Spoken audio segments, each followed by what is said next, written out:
आशा करता हूं आप सब बहुत अच्छे होंगे। मेरा नाम है सिद्धांत अग्निहोत्री। स्टडी ग्लोस पे आपका बहुत बहुत स्वागत है।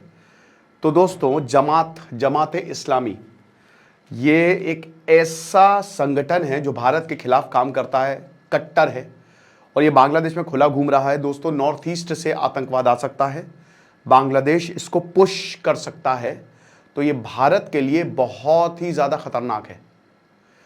तो इसके मायने क्या है हम बात करेंगे, लेकिन उससे पहले हमारा एनसीईआरटी का शानदार कोर्स इंटरनल सिक्योरिटी के लिए सुपर इंपॉर्टेंट है ये, जिसमें ज्योग्राफी, हिस्ट्री, पॉलिटी और इकोनॉमी ये चारों हमने पढ़ाई है। इस समय 2000 का मिल रहा है एनसीईआरटी 80, आज लास्ट डे ऑफर का। तो अगर हम जमात की बात करते हैं तो जमात इस्लामी बेसिकली एक ऐसा रेडिकल संगठन है जो पूरी दुनिया में बैन हो जाना चाहिए, लेकिन आपको पता ही है कि ये लोग आतंकवाद फैलाने में माहिर हैं, आईएसआई की बैकिंग है और इस समय बांग्लादेश में आईएसआई घुस चुकी है और बांग्लादेश में जमात अब इलेक्शन लड़ेगा। और जमात जो है जिहादी टेररिस्ट, जितने भी जिहादी आपको दिख रहे हैं ना, इन सबको भेजेगा भारत, इन सबको घुसाएगा भारत में। तो बहुत सारे आतंकवादी जो हैं वो भारत में घुसने को तैयार बैठे हैं। हमारी सेना तैयार है इनका स्वागत करने के लिए, मारेगी सबको, पिछवाड़े में गोली मारेगी।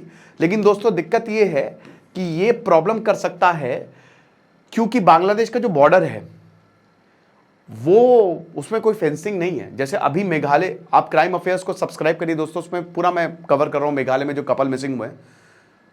अभी पिछले 2-3 महीनों से मेघालय में ये मिसिंग, एक और कपल था मिसिंग हुआ पिछले महीने, जो है एक बाहर का कोई आदमी था, उसको मार दिया गया। हंगरी से टूरिस्ट आया था, मारा तो नहीं गया, हालांकि यहाँ पे बोला है कि मारा नहीं किया, कोई फाउल प्ले नहीं है, लेकिन यहाँ पे तो जो राजा है उसको तो मारा गया है, सोनम का पता नहीं।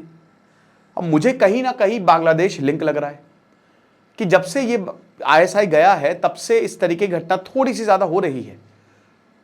तो ये मान के चलिए कि अगर बांग्लादेश में ये सब होगा और 4000 किलोमीटर का हम बांग्लादेश से बॉर्डर शेयर करते हैं, जो जिसमें कोई एलओसी फेंसिंग नहीं है कुछ, मतलब एलओसी तो चलो खैर जम्मू कश्मीर में हो गई, लेकिन कोई फेंसिंग नहीं है यहाँ पे बांग्लादेश में कि हमने फेंसिंग लगा रखी है। मैं भी दाऊकी गया था तो खाली नदी के उस पर बांग्लादेश है, क्योंकि अभी तक हमारे अच्छे रिलेशन थे। लेकिन अब मुझे लगता है कि टेक्नोलॉजी का सहारा लेना पड़ेगा। और सुप्रीम कोर्ट ने, आपको बता दूं कि 2013 में शेख हसीना, मतलब देखो शेख हसीना ने क्या किया था कि एक बैन इंपोज किया था, ठीक है, 2013 में इनके ऊपर, जमात के ऊपर, क्योंकि ये रिलीजियस एक्सट्रीमिज्म बढ़ा रहे थे। 2008 से शेख हसीना जो है वो सरकार में है और जब से ये सरकार में आई है, जैसे ये सरकार में आई, क्योंकि बीएनपी को तो कहीं ना कहीं जमात सपोर्ट करती है, तो इनके खिलाफ इन्होंने काम करना शुरू कर दिया था। कट्टरता फैला रहे थे ये और पाकिस्तान से लिंक्स ऐसे थे कि शेख हसीना का तख्ता पलट उसी समय हो जाता, तो इनके ऊपर ही बैन लगा दिया कि ये हम टॉलरेट नहीं करेंगे। अब शेख हसीना की इस समय आपको पता है कि जो इलेक्शन होने वाले हैं, होंगे नहीं होंगे कभी कुछ कह नहीं सकते। जुलाई क्वार्टर के हिसाब से अभी शायद हो जाएंगे दिसंबर में, इसी साल के एंड तक, बट पता नहीं। उधर अलग ही, बांग्लादेश में अलग ही भसड़ चल रही है। मोहम्मद यूनुस जो हैं वो गुस्से में बैठे हुए हैं। वकार जो जमान उनके आर्मी चीफ, वो कह रहे हैं कि हम तख्ता पलट कर देंगे। नाहिद इस्लाम कह रहे हैं कि जल्दी इलेक्शन करवाओ। कुछ समझ नहीं आ रहा है और जो लोग हैं वो किसी को भी उठा के मार रहे हैं। तो जो इलेक्शंस हैं इसमें आवामी लीग तो पार्ट ले नहीं सकती। शेख हसीना के ऊपर तो मुकदमा चल रहा है कि 1400 मौतें हुई थी तुमने 2024 में, जुलाई 2024 के पिछले साल जो अपराइजिंग हुई थी, इतने लोगों को मारा था। तो भारत के ऊपर तो प्रेशर है ना कि आप शेख हसीना को हमको सौंपो। ये चीज हो रही है। जो जब से बांग्लादेश में तख्ता पलट हुआ है तब से मुर्शिदाबाद, बंगाल का मुर्शिदाबाद, आपको पता है ना कि संभल में आईएसआई का लिंक मिला। मुर्शिदाबाद, मालदा कुछ ऐसे डिस्ट्रिक्ट है भारत में, स्पेशली वेस्ट बंगाल में, जहां पे आईएसआई बहुत एक्टिव है और ये रेडिकल लोग ये भी बहुत एक्टिव है। मुर्शिदाबाद में भी आपने देखा हो उसका एग्जाम्पल। तो जमात जो है वो एक्टिव है, बहुत ज्यादा एक्टिव रही है, बैन।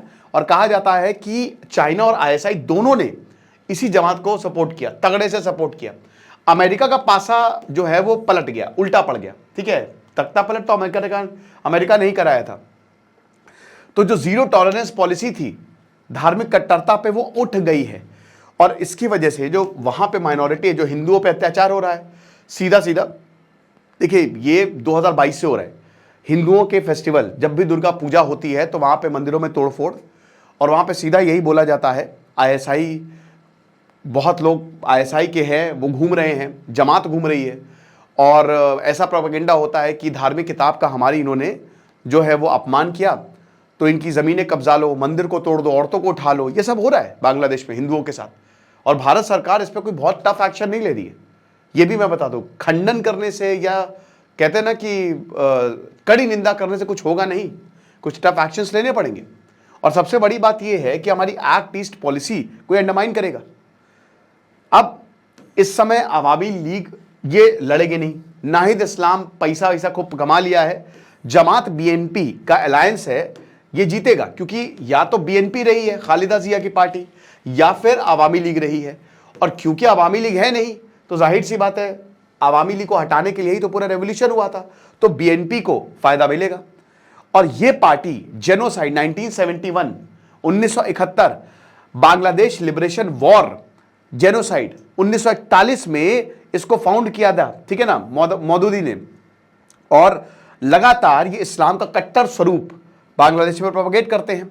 इनफैक्ट इनके जो भाई 1946 से direct action killings, direct action day, जो द ग्रेट कैलकाटा किलिंग्स, वहां तक इनका नाम आता है।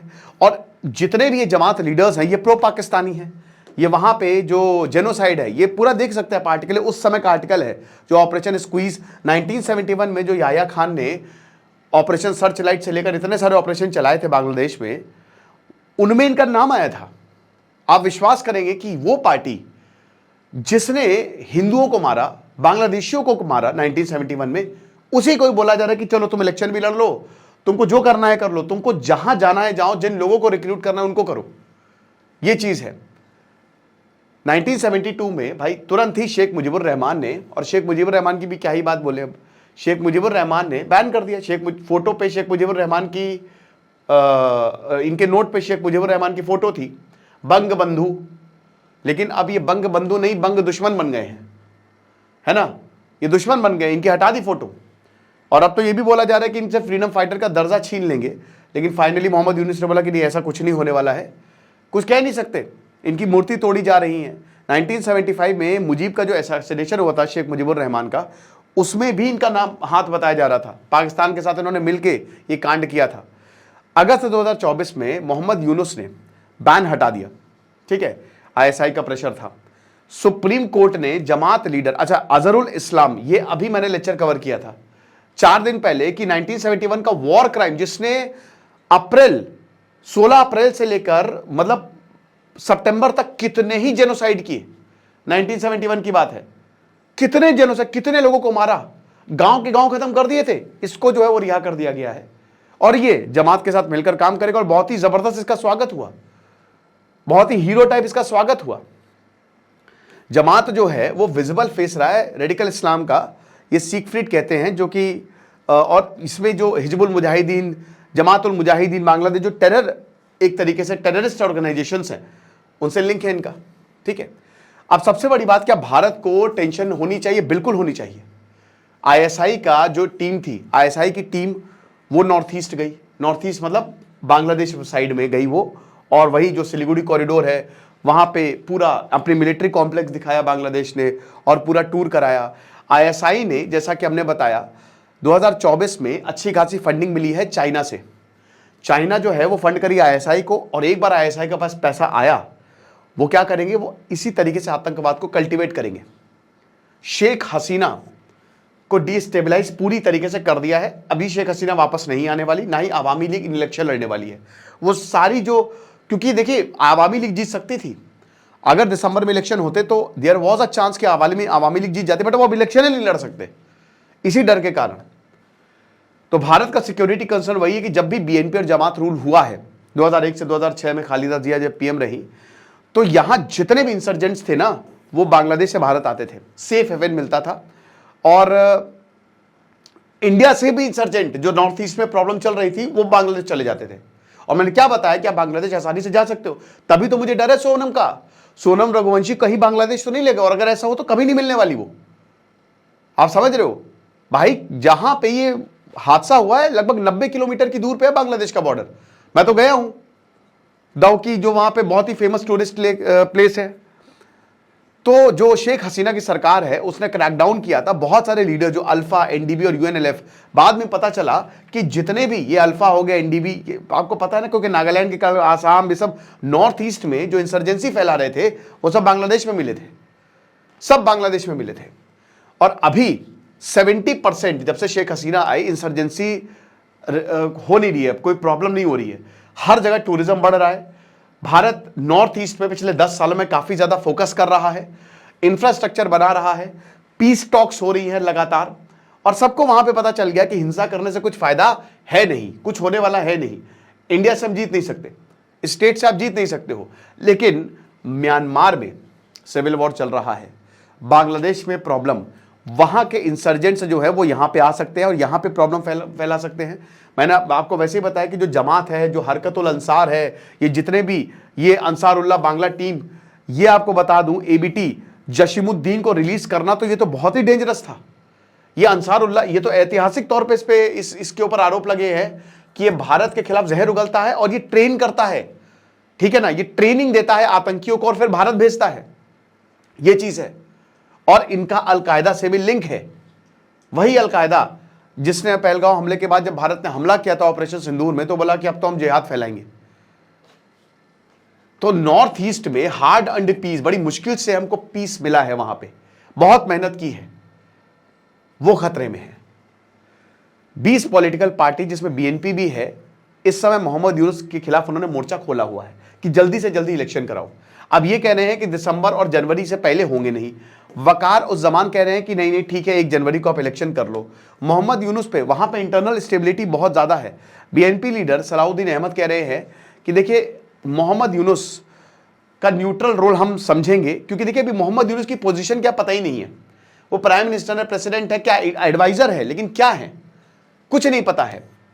तो बोला तो यही जा रहा है। नाहिद इस्लाम जो है ये कह रहे हैं कि ठीक है हम दिसंबर में आप इलेक्शन करवा लीजिए, लेकिन तब तक चीजें हाथ से चली जाएंगी। और भारत के खिलाफ जो चीजें हो रही हैं, देखिए क्यों ये दिसंबर तक टाइम मांगा गया है, अभी कोई कंट्रोल नहीं है, कोई लॉ एंड ऑर्डर है नहीं बांग्लादेश में। मोहम्मद यूनुस के हाथ में सब कुछ है, तो उधर पाकिस्तान से ऑर्डर आएगा, मोहम्मद यूनुस कुछ भी कर देगा। आप देख रहे हैं कि जब से ये रेवोल्यूशन आया है, पिछली नवंबर से पिछली 5 अगस्त में शेख हसीना भागी थी और तख्ता पलट हो गया था, ऑफिशियल तख्ता पलट हो गया था। तो 5 अगस्त 2024 से जो अभी तक हालात हुए हैं, उसमें आपने हर महीने देखा है कि कभी पाकिस्तान जा रहा है बांग्लादेश में, कभी मोहम्मद यूनुस चाइना में जा रहे हैं। इनको पता है कि दिसंबर में इलेक्शन होने वाले हैं, जितनी चीजें तब तक करनी है कर लो, जितने आतंकवादियों को रिहा करना है करवा लो, जितनी अनस्टेबिलिटी फैलानी है फैला लो, उसके बाद दिक्कत हो सकती है। तो यही है, भारत को सतर्क रहना पड़ेगा। और मेरे ख्याल में भारत भी बहुत सारे कॉवर्ट ऑपरेशन चला ही रहा है, तो कोई दिक्कत की बात नहीं है। डिस्क्रिप्शन कमेंट बॉक्स में एनसीईआरटी का लिंक दिया हुआ है। ये शानदार कोर्स आज आखिरी दिन है। खुश रहिए, पढ़ते रहिए। जैसे सिद्धांत अग्निहोत्री साइनिंग ऑफ।